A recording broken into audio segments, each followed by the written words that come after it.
Healing Begins with Feeling, a simple guide to emotional intelligence. Written, created, and read by moi, Xtina Jerry Jogolev.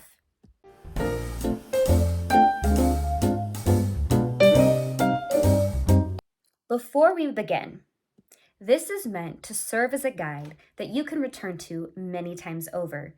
Each page has an affirmation at the bottom. These tools are meant to guide you to go within your heart so that you can navigate yourself through emotional processing and healing.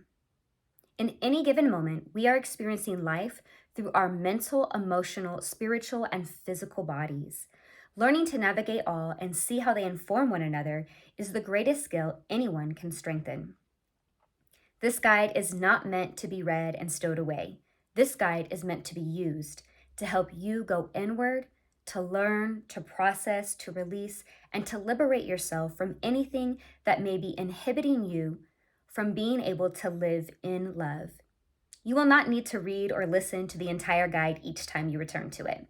Return to the emotions wheel anytime you need to understand what it is that you are actually experiencing in order to name that feeling. When we name what we are feeling, it no longer has power over us. The activities for youth can be used to support yourself and your family. Learning to navigate our emotions, reactions, and responses developed through childhood, varying relationships, hardships, and trauma is not an innate ability.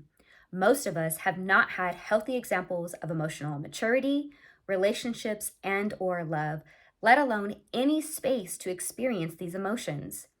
Emotional intelligence is our ability to manage our own emotions while simultaneously understanding the emotions of those around us.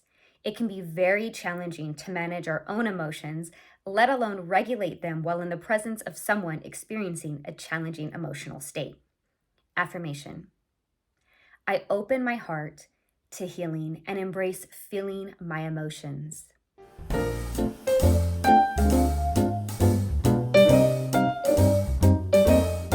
Before we begin, continued. Being emotionally intelligent allows us to better build relationships, deter conflict, and deeply heal that which is inside us. Most of the work I do with clients and families is anchored in inner healing, which dives to the root of our conscious and unconscious pain, psychological processing, and subconscious programming. Therapy and personal development do not necessarily incorporate inner healing. If a therapist is focused on coping and behavioral practices, which are vital skills, that work is more surface level for mental, emotional, and social survival. This does not mean that therapist is bad. This therapist may very well be open to deeper work with you and may have the tools to do so. However, not all therapists dive into the deep work with their clients.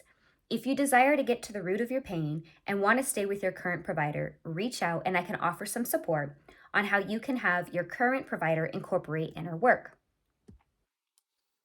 Personal development focuses on behaviors and habits to personally and/or professionally develop you. It prioritizes skills that are needed to develop discipline, success, and elevation. However, it will not dive to the root of response patterns, stress, toxic behaviors, addictions, anger, frustration, a need to control, and so on. Inner healing uproots, excavates, and rewires our emotional, mental, and physical reactions so that we are able to respond in any situation while regulating our own central nervous system, meaning without experiencing stress, trauma, and anxiety. Affirmation. I am safe to dive deep within my heart, soul, and mind.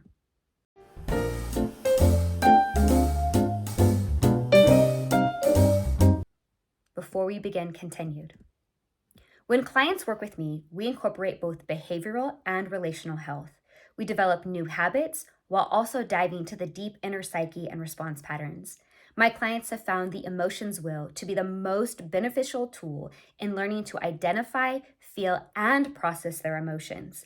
Many of them have rid themselves completely of anxiety and depression merely from using this emotions wheel. I am committed to making healing as simple and as enjoyable as possible. This guide shows you how simple healing truly can be. The more we can make sense of what we are experiencing, it no longer stunts us. negatively impacts us, and then it can be released from our essence. As we choose healing, it is not about striving for perfection and always being happy. In fact, it is almost the opposite. However, that does not mean healing is destructive or chaotic either. Healing is innately connected to our inner knowing.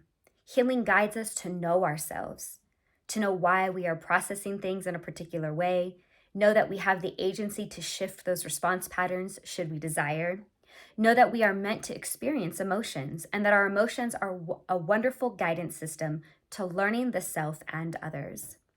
Learning to feel our emotions is one of the most powerful ways to begin to know the innermost self.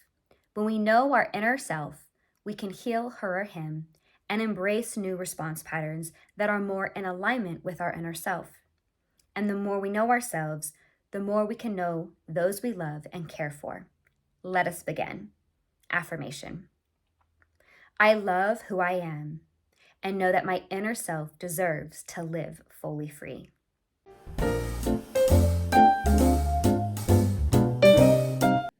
Healing begins with feeling, a simple guide to emotional intelligence.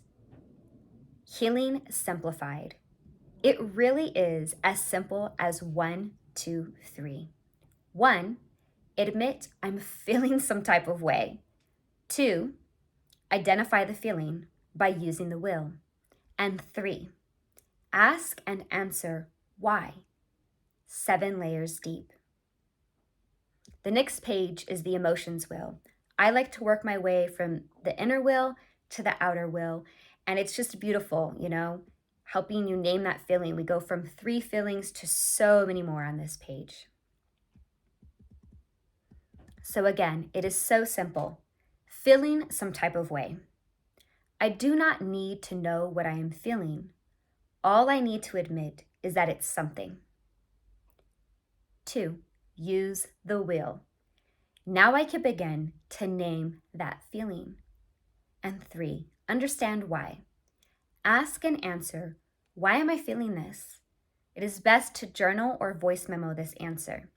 And then ask why to that answer, going 7 layers deep.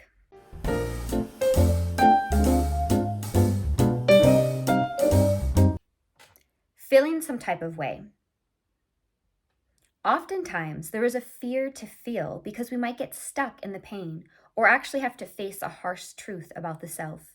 Feeling does not have to be a daunting process. We do not have to get swallowed up in our depression, anxiety, or emotions. Instead, feeling identifies what and how anything is impacting us so that we can direct ourselves toward healing. I encourage you to feel how much something is or has been impacting you. When you do this, you can begin to release it because you realize just how much you have been allowing it to impact you. The magic of feeling the pain is by choosing not to get stuck in it. Feeling our emotions is more than feeling the pain.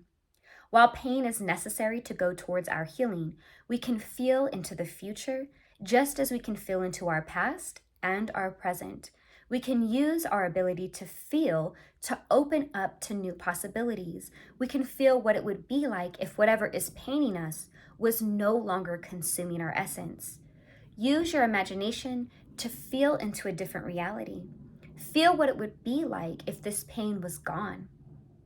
Feel into what you deserve to feel instead of what is currently there or has been.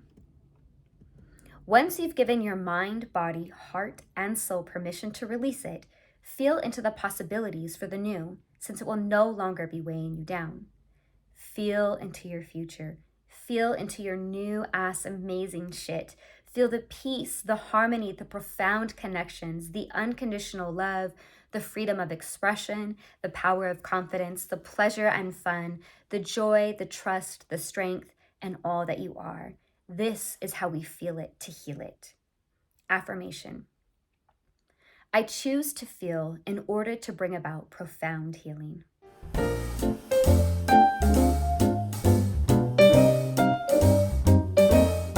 Name the emotion. Use the will. It's challenging for us to heal, let alone feel, when we do not even know what we are feeling. Most of us are socialized to operate in complete disregard of our emotions. Therefore, our bodies and minds run on a program of repeating patterns, right? Our thoughts aren't even our own. It's just on a freaking pattern. The power in naming what we experience is that it no longer has control over us. Pain, suffering, and trauma can release from our essence when we begin to identify and move through all the emotions wrapped around any single incident. The next time you are feeling some type of way, turn to the wheel and name what you are feeling. This will help you gain clarity and understanding instead of taking something personal or allowing something to take root and then fester into something completely different. I like to begin at the inner part of the circle and work my way out to get clear on what I am actually feeling. Because let's be real, most of us limit our emotions to 3: happy, mad, and sad. And some of us don't even get there. It's either good or bad. Good and bad are not feelings. Describing our energy as good or bad prevents us from truly tuning into what we are actually experiencing. Good and bad serve as blinders or blocks. So the next time someone asks you how you are feeling or how are you today, try a different word as opposed to good or bad. I encourage you to begin using more vocabulary to express how you are actually feeling, even if it is just to yourself. This is about giving yourself permission to become emotionally intelligent with yourself. The more honest we are with ourselves, the more we can begin to be vulnerable with others. Affirmation. When I name the feeling, it no longer has power over me.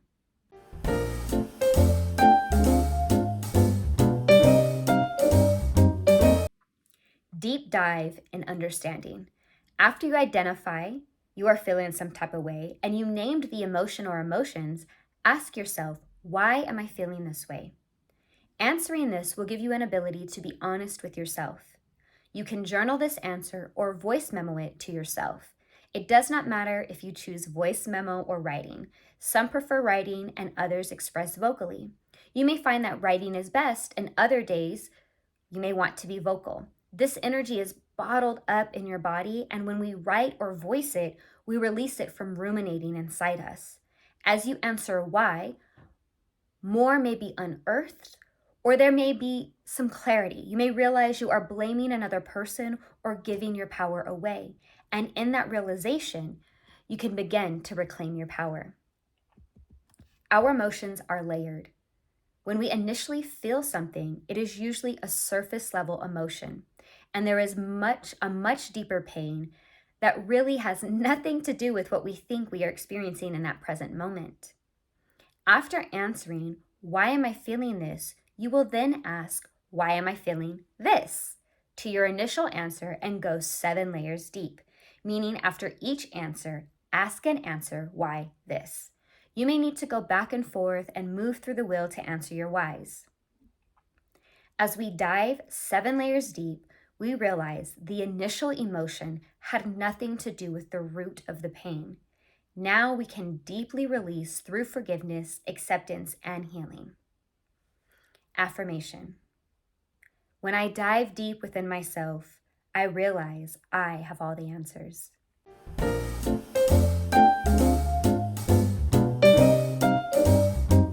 So in summary, healing is truly simple. 1, admit. 2, identify.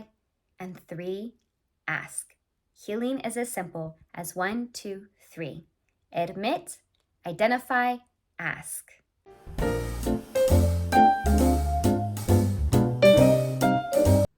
Make it fun for youth.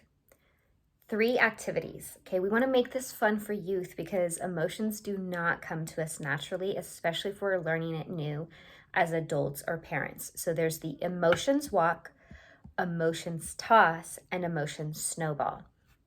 Emotions walk. Choose some feelings from the emotions wheel. Write individual feelings down on a sticky paper. Post the emotions around the room and have youth walk around and then select a sticky from the wall or wherever you placed it. Either from that spot where they selected the sticky, or you can regroup in a circle. Youth will then share about a time they felt the emotion they selected. Emotions toss. You're gonna need a squishy ball small enough for tossing, okay? So you're gonna have the youth sit in a circle, or your family, this could be family night, or stand in a circle, and then you just toss the ball randomly across the circle to one another. Each time the ball is caught, they choose a feeling and share about when and why they felt that way. You don't have to go through processing, you don't have to dive deeper, you don't have to dig. We don't want to shame the youth or our children, right? You're creating space for them to name and identify their emotions for both the emotions walk and the emotions toss. What's also great about this is if they're sharing from their own experience, it gives them the ability to know that they can identify their own feelings themselves instead of being told what to do or how to feel. The emotions snowball. Youth will each select a feeling and write about a time when they felt that way, describing what happened without writing the emotion they chose and without writing their name on the paper. Crumple the paper into a ball, so you'll have a bunch of little crumpled balls, and then have a snowball fight with the crumpled paper balls. Then you have each youth, right, that you can, and they can write more than one. So if it's a small group, have them, write on three separate pieces of paper, so everyone has 3 snowballs or paper balls. So then you have each youth grab a paper snowball, or 3 if there's, a small group. One by one, they read that paper aloud. The group collectively has to identify or name that feeling. It's also okay if several emotions are identified for a single snowball reading. This helps the youth know that we really get to name our own feelings, and people can feel different ways for the same exact scenario or moment. This activity keeps it very anonymous because they don't have to write who it is and they don't have to say that they wrote that example. Affirmation. The more we guide our youth, the brighter our future will be.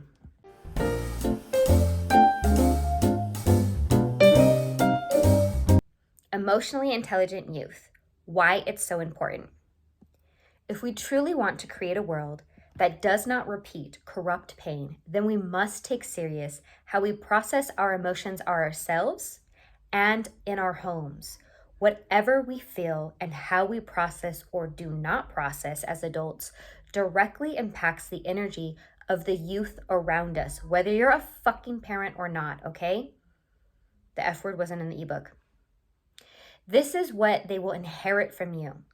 They will either inherit the exact same emotional processing and wounds, or they will internalize your actions, and it will create a dissonance between you and a deeper pain for them.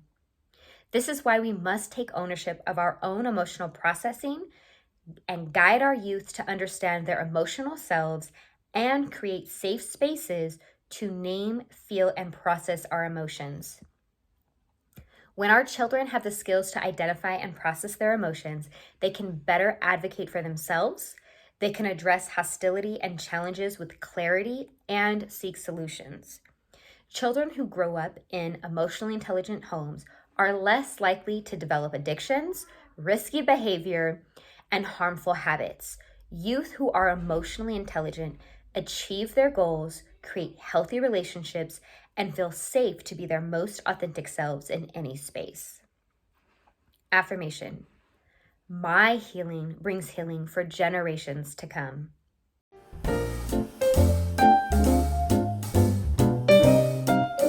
A little about me. I have worked with families and individuals for over 15 years. In that work and in my own life, it has been challenging to give myself permission to feel.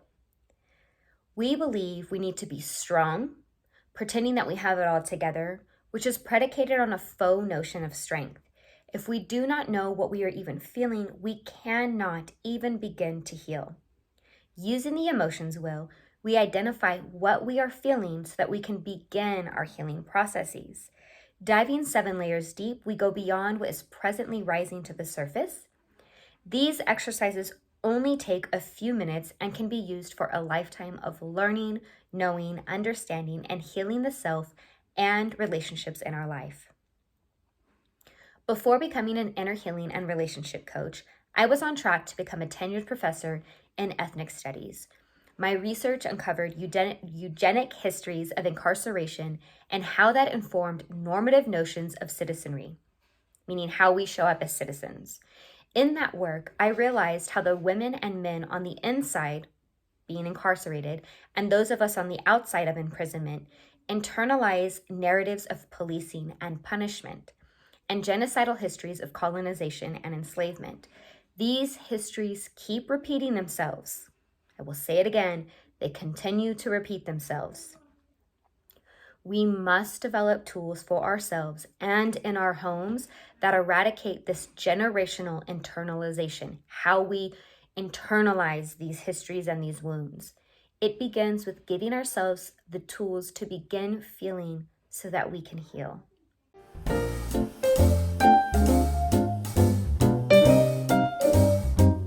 What's next?